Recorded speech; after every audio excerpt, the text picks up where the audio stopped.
Hi my dear family, అందరూ ఎలా ఉన్నారు? And welcome to my channel and thank you so much for supporting me. నాకు ఇంకా ఇప్పుడు యూట్యూబ్ అయితే కొత్త అప్డేట్ అయితే ఇచ్చింది కదండి. 8,000 వాచ్ అవర్ అంట. వామ్మో, 4,000 దిక్కులేదు ఇక్కడ మనకి. అసలు ఇప్పుడు అంత మనకు అవదులేండి, ఇంకా ఛానల్ దొబ్బుద్ది నాకు తెలిసి. సో ఏంటంటే ఈ ఛానల్ కోసం చాలా కష్టపడ్డాను. మ్యాక్సిమం ఏవి ఉంటే అవి పెట్టేసేదాన్ని నాకు టైం ఉన్నప్పుడల్లా. ఇప్పుడు మనకి 2 పిల్లలు, ఇంకా అస్సలు అవ్వదు నాకు తెలిసి. చూస్తాను డ్రాప్ అయిపోతానేమో నాకే అనిపిస్తుంది ఒక్కొక్కసారి. వదిలేద్దాము అన్న స్టేజ్కి వచ్చేస్తున్నాను, కానీ నేను బయటికి వెళ్ళలేని పరిస్థితి. ఏమవుతుందో నాకైతే తెలియదు. కానీ ఇప్పుడైతే వీడియోలోకి వచ్చేద్దాము. ఇంకా ఎంతమందికి చికెన్ కర్రీ లాంటి ఫ్రై ఇష్టమో నాకైతే కామెంట్లో చెప్పండి. నాకైతే మా అమ్మమ్మ వండిన కర్రీస్ అయితే చాలా ఇష్టం. నేను అసలు మిస్ అవ్వను ప్రతి నిమిషం కూడా. మా అమ్మమ్మ అయితే ఇంకా చికెన్ కర్రీ లాంటి ఫ్రై అయితే చేశారు. మా అమ్మమ్మ అయితే ఒక ఆనియన్ వేస్తారు. అసలు కర్రీస్లో ఆనియన్స్ అంటూ వేరు, ఆనియన్స్ అయితే వేరు. ఈ వీడియో అయితే నేను నైట్ 1:10 ఎప్పుడు వాయిస్ ఓవర్ ఇస్తున్నాను. దెయ్యాలు తిరిగే టైంలో నేను వాయిస్ ఓవర్ ఇస్తున్నానండి. మా పాప అయితే ఇప్పుడే పడుకుంది. పాపకైతే వ్యాక్సిన్ వేయించాము. ఆ 2 కాళ్ళకి, ఒక చేయికి అయితే చేసేసారు. ఫుల్ పెయిన్, పాపం నొప్పి వచ్చినప్పుడే ఏడుస్తుంది. ఫీవర్ అయితే వచ్చింది. సిరప్ అయితే వేసాను, ఓకే కొంచెం తగ్గింది. ఇంకా అమ్మమ్మ అయితే మేమైతే జీడిపప్పు అమ్మమ్మ ఎప్పుడు వేరు. ఈసారి వీడియో కోసం మన సబ్స్క్రైబర్స్ కోసం జీడిపప్పు అయితే పెట్టారు. ఇంకా కొంచెం నెయ్యి చూపించినట్టు, కొంచెమేమో ఆయిల్ వేసేసి శుభ్రంగా దాన్ని డీప్ ఫ్రై అయితే చేసేయాలి. మా అమ్మమ్మ అయితే అసలు ఆనియన్ చూసారా, గోల్డెన్ బ్రౌన్ కలర్ వచ్చేదాకా వేపుద్ది. నేను కూడా అలాగే వేపుతాను. మీరు కూడా ఇలాగే ట్రై చేయండి. కర్రీ అయితే నిజంగా టేస్ట్ అయితే అద్దరిపోతుంది అంతే.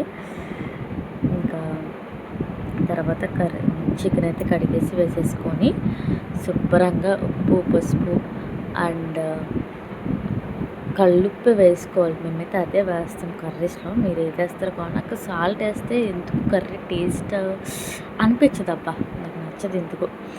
సో అది ఎవరిష్టం అది. బట్ రాళ్ళు ఉప్పు వేస్తే ఆ టేస్టే మారిపోద్ది. మా అమ్మమ్మ అయితే ఫస్ట్ నేనైతే ఆనియన్స్లో మసాలా వేస్తాను, అలాగే ఏమంటావు అని అడిగింది. లేదు, నువ్వు వండి ప్రకారం పెడితేనే నచ్చుతుంది, సో అందుకని పెట్టాను అని చెప్పేసి, ఇలాగే చెయ్యి అని చెప్పేసి నేను చెప్పాను. మా అమ్మమ్మ అయితే ఖచ్చితంగా కర్రీస్లో అయితే పెరుగు అయితే ఖచ్చితంగా వేస్తుంది. ఎన్విలో పెరుగు వేయించలేదు కామెంట్ అయితే చేయండి. బట్ చాలామంది వేస్తారు కదా, సో అందుకని అమ్మమ్మ అయితే వేస్తారు.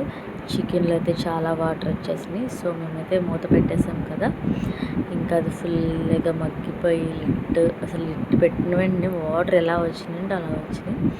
యాక్చువల్గా అయితే చికెన్ వాటర్లోనే మగ్గిపోతుంది. బట్ మా తాతయ్య అసలు తినరు. ఆయనకి చాలా, ఇప్పుడు అంతలా ఉడికిచ్చిన మా తాతయ్యకి ఇంకా మెత్తగా ఉండాలంట. ఇంకా నాకు తెలిసి ఒక్కోసారి అనిపిస్తుంది చికెన్ కూడా కుక్కర్లో పెట్టి ఒక 10 విజిల్స్ పెడితే బాగుండేమో మా తాతయ్యకి అని చెప్పేసి. ఆయన చెప్పేది కరెక్టే, డైజెషన్ అది ఫాస్ట్గా అవుతుంది అని చెప్పేసి ఇంకా ఫుల్గా దాని వాటర్ అంతా ఇంకిపోయేదాకా పెట్టేసాం. అసలు అమ్మమ్మది టమాటా వేస్తానని అసలు ఎప్పుడు మేము వేయము. సో మనకి లేనిది ప్రయోగాలు ఎందుకని చెప్పేసి నేను చేయొద్దని చెప్పా. మా అమ్మమ్మ ఎలా ఉంటుందో అలాగే ఉండమని చెప్పాను. ఇలా ఎవరైనా ట్రై చేస్తే ఒకసారి ట్రై చేయండి గైస్. టేస్ట్ అయితే నిజంగా అదిరిపోద్ది. మేమైతే మసాలా పొళ్ళు గట్టి వేయమంతా, అదే ముద్ద మసాలా ఉంటుంది కదా, గసగసాలు, యాలక్కాయలు, లవంగాలు, దాల్చిన చెక్క, జీలకర్ర, అంతే సింపుల్గా యాలక్కాయ వేసేసి కొంచెం వాటర్ వేసేసి పేస్ట్ కింద పెట్టేసుకుంటుంది. తర్వాత గరం మసాలా అండ్ చికెన్ మసాలా, ఇదైతే మేము ఆచివర్ది వాడాము. మీరు ఏం వాడతారో కామెంట్ అయితే చేయండి. ఆచిది కూడా బాగానే ఉంటుంది. ఆచివర్ది అయితే టేస్ట్ అయితే బాగుంటుంది. మేము ఎప్పటి నుంచి అదే వాడతాము. ఇంకా మా బుడ్డోడి కోసం ఫస్ట్ అయితే కారం తక్కువ వేయమన్నాను, తింటాడేమో అని చెప్పేసి కారం తక్కువ వేసి మేమైతే ఫస్ట్ బుడ్డోడికి విడిగా తీసాము కర్రీ. తర్వాత మాకైతే అమ్మమ్మ ఇంట్లోకి అయితే కారం మళ్ళీ వేసి మళ్ళీ కుక్ అయితే చేసాము. ఎందుకంటే బుడ్డోడికి కారం వేస్తే తినని చెప్పేసి. ఇంకా ఫుల్ వీడియో ఈసారి అయితే నేను ఫ్రై చేస్తాను. చికెన్ ఫ్రై అయితే మీకు వీడియో అప్లోడ్ చేస్తాను. Thank you. నా షార్ట్స్ వీడియోకి కొంచెం మీరు సపోర్ట్ ఇస్తున్నందుకు. ఈ 4 మంత్స్లో అయిపోతే కొత్త సంవత్సరం వచ్చేలోపు నా యూట్యూబ్ మానిటేషన్ అయితే ఆ బాబా దయ వల్ల ఏ రిస్క్లు ఏమీ లేకుండా అవుతే ఫస్ట్ శాలరీ ఏం చేస్తాను అనేది నేను తర్వాత చెప్తాను. బట్ నేను సక్సెస్ అవ్వకపోతే నేను ఏం చేయలేదు. బట్ మన ప్రయత్నం మనం చేయకుండా దేవుడి మీద భారం వేయడం కూడా తప్పే కదా. ఇంకా ఇప్పుడు గరం మసాలా అండ్ చికెన్ మసాలా లేదు ప్రజెంట్. గరం మసాలా అయితే వేసేసారు అమ్మమ్మ. ఇంకా ఈ స్టేజ్లో మేము పచ్చిమిర్చి అండ్ కరివేపాకు వేసుకోవచ్చు. మీ దగ్గర కొత్తిమీర ఉంటే అది కూడా వేసేసుకోండి. చాలా అంటే చాలా బాగుంటుంది.